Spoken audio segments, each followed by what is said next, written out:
Profesor Román Ortiz, muy buenos días. Hola, buenos días, doctor Londoño, ¿cómo está? Bien, señor. Profesor, se dice que Lavrov, el ministro de Relaciones Exteriores de Rusia, se reunirá con Mike Pompeo, el que hace sus veces con el nombre de secretario de Estado de los Estados Unidos, para discutir el tema de Venezuela. Esto significa que este tema tiene otra dimensión internacional, que las tiene muchas, sobre lo que queremos su opinión. Bueno, yo creo que Rusia se ha convertido en el principal valedor en este momento de Nicolás Maduro y en general del régimen chavista en Venezuela. Sin lugar a dudas, lo que sorprende un poco y dice mucho de en qué momento está, digamos, todo el escenario estratégico en el Caribe, es que el secretario de Estado de los Estados Unidos acepte públicamente que tiene que discutir con el ministro de Relaciones Exteriores ruso sobre Venezuela, que es algo así como de alguna manera demostrar en la práctica que la doctrina Monroe, el hecho de que los Estados Unidos y sus socios latinoamericanos son los únicos que pueden opinar sobre lo que pasa en el hemisferio, pues en la práctica ha dejado de funcionar, porque pues ahora hay que hablar con Moscú para ver qué se hace o cómo se resuelve la crisis en Venezuela, ¿verdad? Bueno, crisis en Venezuela que tiene unas repercusiones muy grandes, por ejemplo, en las relaciones de los Estados Unidos con Cuba, en las relaciones de los Estados Unidos con países del Oriente que están sosteniendo también a Maduro, porque también es Irán y también son todos esos países comunistas del Oriente, están defendiendo a Maduro. De manera que esto tiene repercusiones muy amplias al parecer, profesor. ¿Qué opina? Así es decir, yo creo que hay que mirar la supervivencia de Maduro en estos momentos como más el resultado de el respaldo que tiene por una serie de potencias que son muy diversas entre sí, pero que tienen el elemento en común de querer erosionar la influencia internacional de los Estados Unidos, más que del propio balance interno que existe dentro del país, donde pues progresivamente Maduro ha ido perdiendo el control y la influencia incluso dentro de las Fuerzas Armadas, ¿verdad? Pero todavía le quedan una serie de apoyos internacionales que son claves, ¿verdad? Y muy decididos. Como mencionaba antes, yo creo que el elemento más importante en este momento y también el más visible es el caso de Rusia, por una serie de razones. Primero, porque ha desplegado un grupo pequeño, pero sin lugar a dudas políticamente muy significativo, de tropas regulares. Hay aproximadamente unos 100 soldados rusos ahora en Venezuela, además respaldados por unos 300 contratistas militares del grupo Wagner, que aparentemente están haciéndose cargo de la seguridad directa de Maduro. Por otra parte, además, porque la Rosneft, una de las empresas del sector energético ruso más importante, se ha convertido en el canal a través del que el petróleo venezolano está burlando las sanciones de los Estados Unidos y en consecuencia está todavía llegando algo de dinero a Maduro y a sus seguidores, ¿verdad? Y finalmente porque de alguna manera la diplomacia rusa se ha convertido en el principal valedor de Maduro frente a los Estados Unidos. Como usted señala, hay otros jugadores también.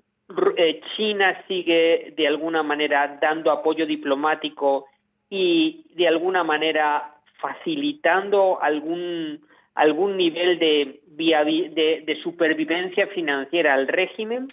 Y por otra parte Irán, que pues es un jugador relevante en el país y lo que ha quedado de manifiesto muy recientemente después de que se filtrase un informe que demuestra que Tarek El Aissami, que fue durante mucho tiempo vicepresidente de Nicolás Maduro y hoy todavía está en el gobierno, es en la práctica un agente iraní y un agente de Hezbollah que ha apoyado la expansión de Irán, el crecimiento de las redes iraníes en toda la región, ¿verdad? Entonces esos son de alguna manera los socios principales de Maduro en este momento. Son los socios principales de Maduro y ahí está pues el problema por el enfrentamiento con los Estados Unidos, que inclusive ya abrió los procesos judiciales sobre los bienes que se le confiscaron a los cubanos que tuvieron que fugarse de Cuba. Y entonces ahora los pueden recuperar ante cortes americanas. Y esto sí es un desafío frontal a Cuba y a los países que, como España, han hecho inversiones sobre la base de los bienes que le fueron confiscados a los cubanos residentes en los Estados Unidos. Ese es un tema de no poca importancia, profesor. ¿Lo considera Eh, usted ah, así? eh, Absolutamente. Es decir, en la lista, digamos, que he mencionado antes, había evidentemente que incluir a Cuba.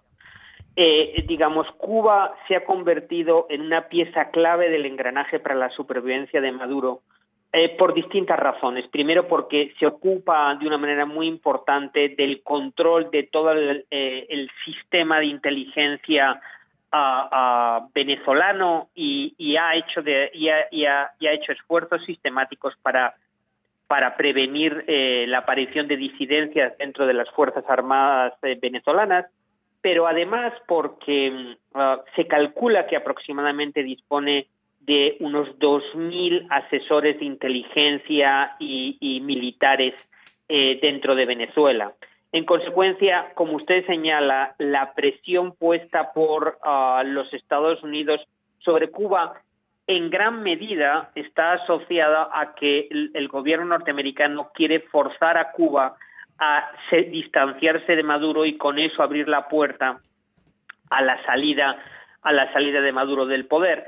Eso resulta extremadamente difícil. Yo creo que los cubanos han hecho una apuesta estratégica por apoyar a Maduro y me resulta muy difícil imaginar que van a ceder por unas sanciones que, por otra parte, están impuestas desde hace mucho tiempo sobre Cuba, ¿verdad? Con respecto a lo que usted mencionaba de la ley norteamericana que castiga las inversiones en Cuba, las inversiones de terceros países, incluido inversiones europeas, el problema ahí es que, por un lado, los Estados Unidos están tratando de buscar socios para incrementar la presión sobre Maduro, pero por otra parte, estas sanciones evidentemente están creando tensión con los aliados europeos. En consecuencia, digamos, es probable que si quiere cerrar el cerco sobre Maduro, los Estados Unidos van a tener que, de alguna manera, no enfatizar, digamos, el castigo a esas compañías, ¿no?, que están trabajando con el régimen cubano, pero que, por otra parte, digamos, tienen evidentemente el respaldo de sus gobiernos en Europa. Bueno, y entonces, profesor, a todas estas uno se pregunta de qué sobrevive el gobierno de Maduro. Usted dice que Rusia le ayuda a hacer una especie de puente para que las exportaciones de petróleo de Venezuela le generen ingresos. ¿A dónde exportaciones de Venezuela que no estén grabadas con créditos como el caso de las exportaciones a China? ¿Y por dónde entra ese dinero a Venezuela? No lo podemos entender, profesor. ¿Nos lo quiere explicar? Claro, mire, básicamente lo que está haciendo, digamos, para decirlo de una manera muy simplificada, a las empresas de energía rusas es digamos, recibir o vender el petróleo venezolano como si fuera ruso y pagárselo con descuento a Venezuela. De tal manera que si uno recibe petróleo de Venezuela, no se lo paga a Venezuela porque entonces, digamos, entraría en colisión con las sanciones impuestas por los Estados Unidos, sino que se lo paga a las empresas rusas y estas a su vez le pagan con descuento a Venezuela, o al gobierno de Maduro, vaya. Ese es uno de los canales por los que están recibiendo recursos. Hay por lo menos otros dos canales que son importantes mencionar.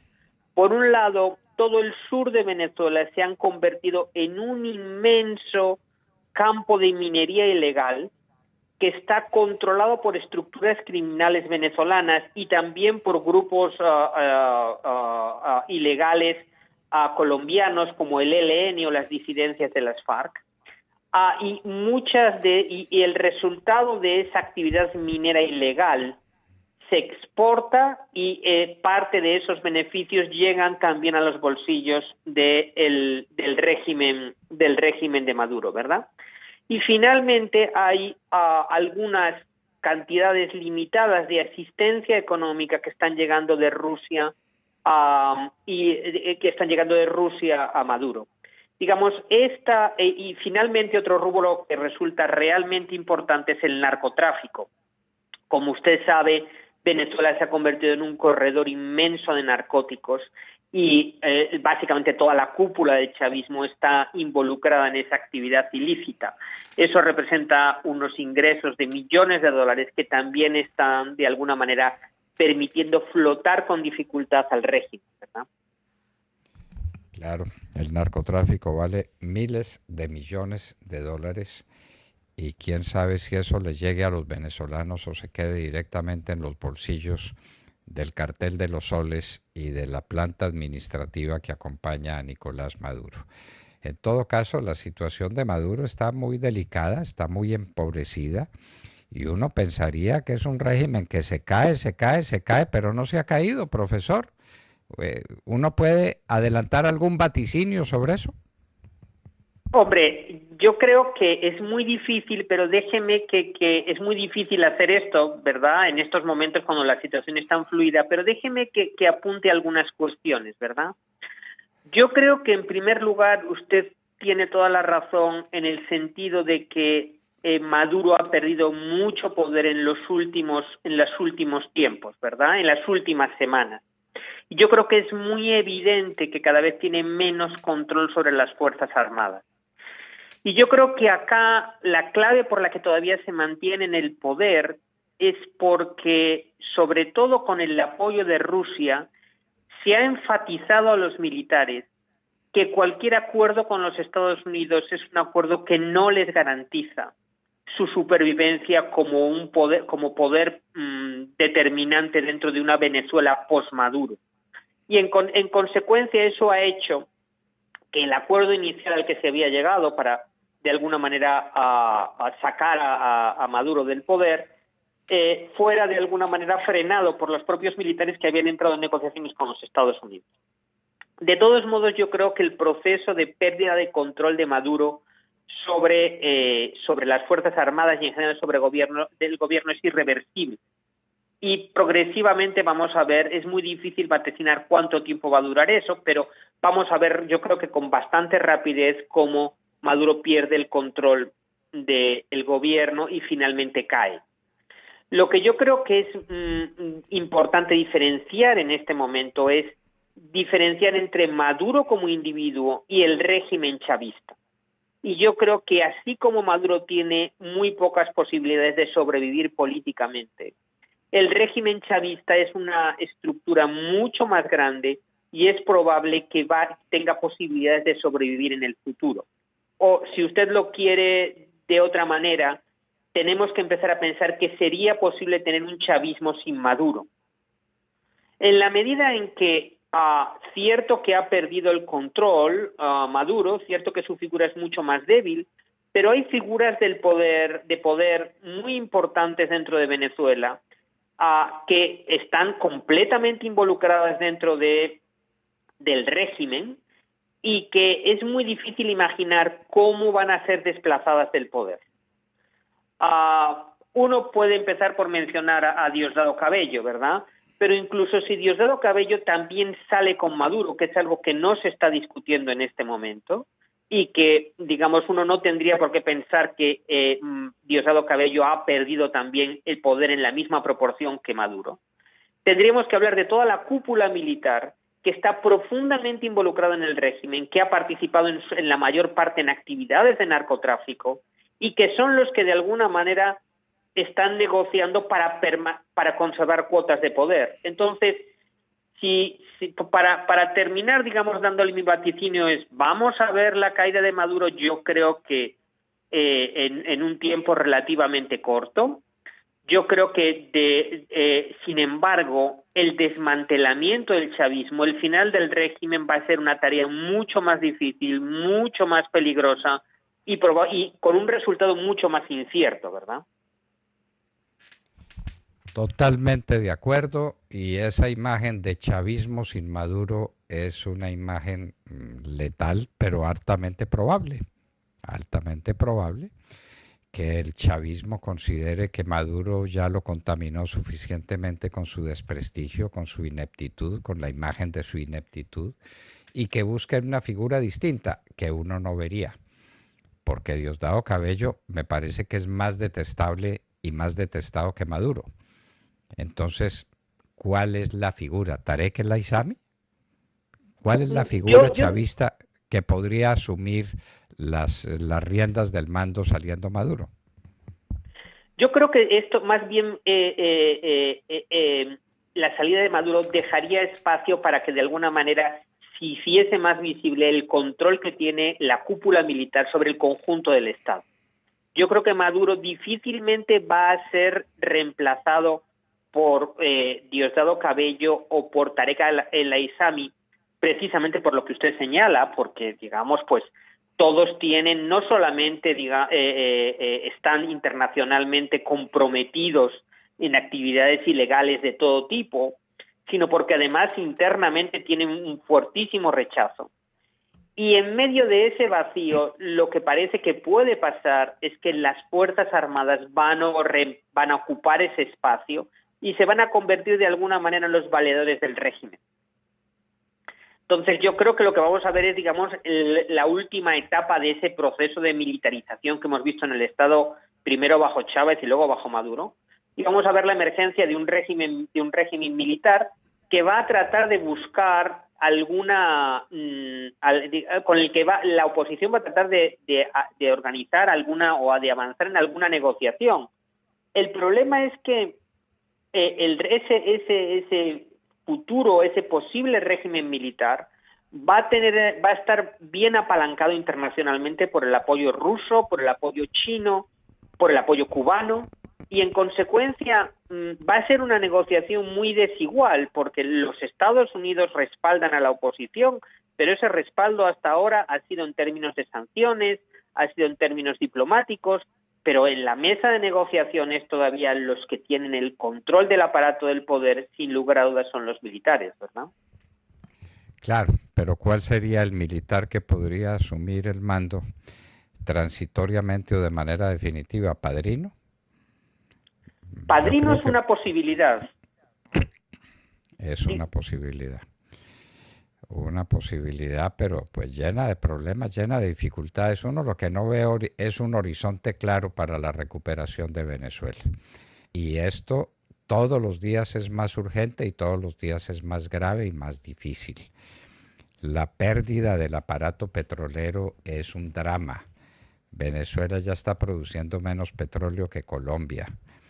Y en todos los sentidos el aparato productivo de Venezuela se vino al piso.